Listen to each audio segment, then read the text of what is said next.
Ya baik pemirsa, terkait pemanggilan Aiman ke Polda Metro Jaya akan kita bahas lengkapnya dengan dua narasumber yang sudah bergabung pada pagi hari ini. Ada Koordinator TPDI dan Advokat Perekat Nusantara, Bapak Petrus Salentinus, dan Ketua Indonesia Police Watch atau IPW. Ada Bapak Sugeng Teguh. Selamat pagi Pak Petrus dan Pak Sugeng, apa kabarnya? Terima kasih telah bergabung bersama kami pagi hari ini.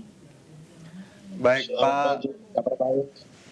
Aldi dan Devi. Saya mau ke Bang Petrus dulu. Bang Petrus, di sini Aiman bilang janggal sekali jika pelaporan tersebut ada hal-hal lain yang disebut begitu terkait dengan juga SARA dan lain-lain begitu, dan juga bagaimana menurut Bang Petrus? Ya, jadi menurut saya ini lebih dari janggal ya, karena memperlihatkan diskriminasi di dalam penegakan hukum, dan ini memang langkah mundur. Kenapa langkah mundur? Mestinya apa yang disampaikan oleh Mas Aiman Wicaksono tentang dugaan ada oknum Polri yang bertindak tidak netral memihak pada pasangan calon tertentu, mestinya informasi ini ditindaklanjuti oleh Polri dengan penyelidikan terhadap orang-orang yang disebut sebagai terlibat dalam perilaku tidak netral. Jadi posisi Aiman Wicaksono itu harus ditempatkan sebagai pemberi informasi, sehingga Polri memulai penyelidikan untuk memeriksa siapa anggota Polri ya, atau pimpinan Polri tingkat mana yang disebut-sebut sebagai tidak netral dalam tahapan pemilu ini. Jadi bukan sebaliknya merekayasa orang-orang membuat laporan, kemudian si pemberi informasi itu dijadikan target untuk dimintai pertanggungjawab pidana. Jadi ini adalah diskriminatif dan juga memperlihatkan Polri tetap tidak netral dalam persoalan ini. Dia mendahulukan orang yang kemudian melapor, sedangkan pemberi informasi pertama dari Aiman Wicaksono tidak ditempatkan sebagai posisi sebagai pemberi informasi, yang informasinya harus dikembangkan dan diselidiki baik oleh Propam Polri maupun oleh Komisi Kode Etik Kepolisian. Karena persoalan netralitas Polri tidak hanya diatur di dalam Undang-Undang Kepolisian Negara Republik Indonesia, tetapi juga diatur berkali-kali di dalam Kode Etik Profesi Polri. Di situ disebutkan polisi wajib netral, dan karena dia wajib netral maka dia dilarang ini, dilarang itu, dan dilarang tidak boleh menjadi anggota partai, tidak boleh ikut memilih, dan tidak boleh ikut melakukan kegiatan politik praktis. Jadi ini memang janggal. Ini tindakan diskriminatif, ini memperlihatkan Polri tetap tidak netral. Iya. Begitu. Bang Petrus, ini kan ya betul sekali ya, tadi kan dikatakan bahwa yang dinyatakan oleh Aiman adalah oknum polisi begitu yang diduga melakukan tindakan tidak netral dalam pemilu 2024 ini. Dan seharusnya memang dari institusi Polri lah yang akhirnya menindaklanjuti lah oknum-oknum ini. Lalu jika kritikan ini dianggap tudingan, Bang Petrus, bagaimana seharusnya masyarakat mengkritisi institusi maupun pejabat negara? Ya, jadi ini kan targetnya untuk menimbulkan rasa takut di kalangan masyarakat. Tetapi saya kira mereka keliru, karena rakyat tidak akan takut. Rakyat tetap akan bersuara, dan apalagi soal netral tidak netral ini udah 1 tahun ini masyarakat, pimpinan Polri selalu bicara tentang soal netral tidak netral. Lalu sekarang kalau ada masyarakat yang menyuarakan Polri tidak netral, kemudian itu menjadi SARA, itu masuk akalnya di mana? Kita tidak menemukan alasan logis ketika ada sebagian masyarakat menyuarakan ada Polri tidak netral, kemudian ini menjadi kejahatan SARA. Iya, dan kemudian juga ternyata ada beberapa pihak juga yang menyoroti hal yang sama begitu ya, bukan Aiman Wicaksono saja. Pak Petrus, saya mau ke Mas Sugeng nih, Bang Petrus. Di sini IPW Indonesia Police Watch menulis surat rilisan yang menyatakan dukungan untuk mendorong Polda Metro Jaya menunda sementara proses hukum terhadap Aiman Wicaksono. Nah, Mas Sugeng, ini boleh dijelaskan, dijabarkan kembali kepada kami semua begitu kenapa surat rekomendasi ini dikeluarkan kemudian? Jadi tadi teman saya Pak Petrus begitu semangat ya, baiklah. Jadi begini, IPW meminta, karena kasus ini sudah proses ya, meminta ditunda ya, ditunda dulu. Jeda sejenak menurut saya bukan satu problem yang sangat sulit untuk dilakukan oleh polisi. Alasannya kenapa ya? Supaya begini, Polri tidak menjadi sorotan bahwa Polri tidak netral ya dengan menunda itu. Ya, kenapa? Karena memang ini kan ada aduan ya. Pertama, pernyataan Aiman dulu ya. Pernyataan Aiman ini kan ada 2 poin. Aiman menyampaikan informasi ada oknum ya. Ada oknum yang tidak netral. Oleh karena itu memang seperti Pak Petrus katakan, saya setuju untuk didalami. Yang kedua, ada oknum yang tidak netral, kemudian pernyataan dikembangkan polisi tidak netral. Nah, ini kan institusi ya. Institusi. Nah, kalau secara institusi kan tidak ada pernyataan bahwa Kapolri berpihak, yang ada netral dan normanya juga seperti itu.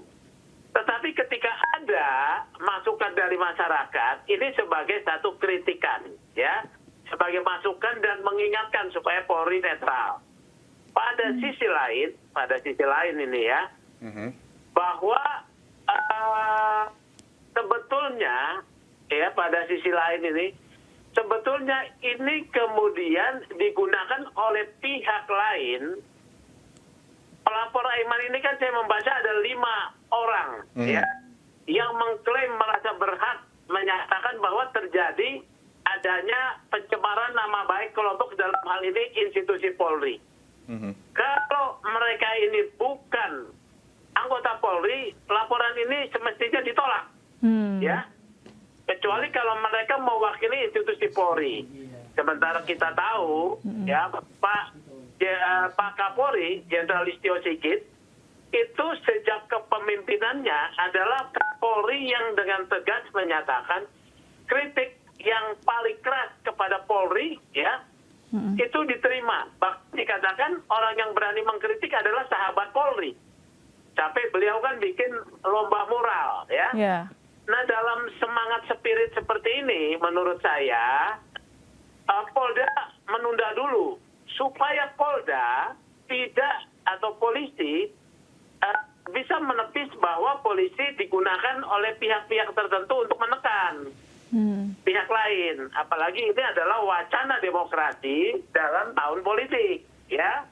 Jadi hal-hal seperti itu, apalagi dikembangkan menjadi pasal 14. Ini jangan main terima nih laporan-laporan model begini, karena masyarakat bisa mengadu polisi dengan katakanlah kontestan pemilu. Ini tidak baik. Apalagi sejauh saya tahu Pak Kapolri itu pernah menerbitkan surat telegram untuk menunda proses-proses polisi terkait dengan pihak yang menjadi pihak di dalam kontestasi pemilu, supaya maksudnya independensi polisi tetap terjaga dan polisi bisa menghindar dari digunakan oleh pihak lain untuk menekan pihak-pihak tertentu. Itu alasan dari IPW seperti itu. Iya, menurut saya Mas Sugeng, ini kan kita ketahui bahwa ini memang kasusnya pencemaran nama baik dan ini harus ada delik aduan. Aduannya harus memiliki legal standing, betul, begitu ya, yang berarti harus dari institusi Polri.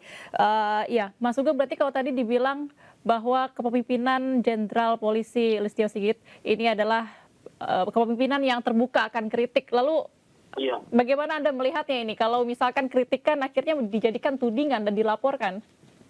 Nah, ini kan yang melaporkan orang lain. Ada 5% tuh. Polisi juga kan memang tidak bisa menolak adanya laporan, gitu ya. Jadi proseduralnya diterima. Akan tetapi itu bisa disaring. Kalau yang dilaporkan adalah nama baik polisi, nggak klop dong dengan spirit Pak Kapolri bahwa polisi itu terbuka untuk kritik. Dan sampai hari ini ya, IPW belum menemukan adanya polisi yang melaporkan pengkritiknya. Pernah ada polisi yang melaporkan yang mengkritik dihentikan oleh pimpinannya, ya. Tidak boleh kalau orang mengkritik polisi kemudian dipidana. Itu sudah ada ya. Nah sekarang ini kan masyarakat. Oleh karena itu menurut saya mekanisme di SPKT surat penerimaan laporan sistem penerimaan satu atap itu ya. Itu kalau ada orang melapor dengan laporan bahwa institusi Polri dicemarkan, menurut saya jangan diterima kalau bukan anggota polisi. Ya. Kalau dia anggota polisi, dia mendapat persetujuannya dari atasannya, gitu loh ya. Karena spiritnya Pak Kapolri di dalam 16 program kerjanya, salah satunya adalah keterbukaan atas peran serta masyarakat. Ini penting nih, yang disampaikan Pak Kapolri pada Januari 2021 ya, ketika beliau diangkat dan konsisten, Pak Kapolri konsisten. Kritik kepada Polri diterima sebagai masukan. IPW mengikuti itu ya. Jadi ini harusnya ditunda dan dihentikan. Jangan dikembangkan lagi ke pasal 14. Ya pasal 14 apa urusannya kegaduhan orang Aiman cuma berpendapat gitu loh. Gitu ya. Pak Sugeng, ini kan akhirnya kemudian masyarakat menilai gitu ya, kemudian ada juga menjadi blunder begitu terkait dengan kritik yang diberikan kepada Polri ini. Aiman juga bagian dari masyarakat begitu yang kemudian bisa memberikan kritik begitu. Lalu kemudian bagaimana seharusnya begitu kita melihat peristiwa ini begitu, yang namanya aparat harus netral di pemilu itu adalah sesuatu yang mutlak begitu. Tapi kemudian netralitas aparat ini dikritik namun seakan-akan dalam tanda kutip tidak menerima kritik tersebut begitu. Bagaimana masyarakat harus bisa memberikan judgement terhadap netralitas aparat di pemilu nanti?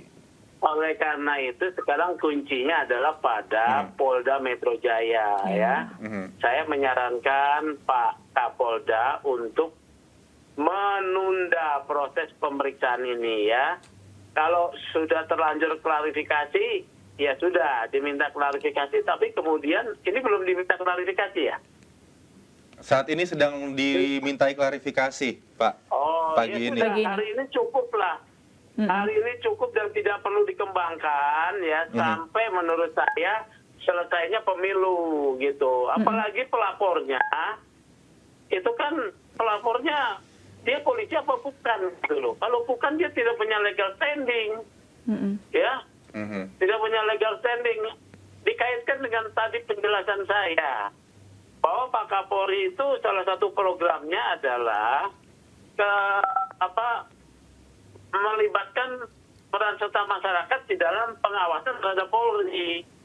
Itu salah satu programnya Pak Kapolri, dan itu saya rasa belum pernah ada laporan terhadap pencemaran nama baik polisi ya. Ya, saya sendiri pernah dilaporkan saya seperti itu ya, begitu.